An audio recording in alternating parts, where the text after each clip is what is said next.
In the film, when the Alvin Ailey dancers sort of pull off their ugly suits, they've been freed from captivity, and I mean the flesh that comes. And I have to say, my little proto-queer self felt all kinds of feels every time I saw that.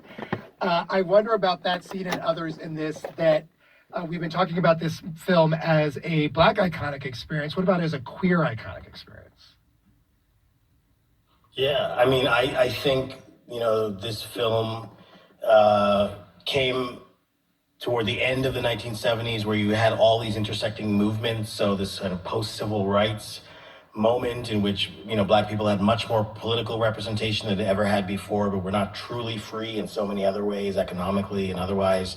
Women's movement, of course, and then queer liberation movement post Stonewall in 1969, in which, again, queer people were taking ownership and of the things that made them culturally distinct.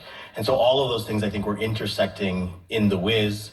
You see this even in the original musical, but it's also in the film as well. There's lots of queer subtext there. This whole notion of, hiding in the closet or, having to suppress yourself and then coming into your own.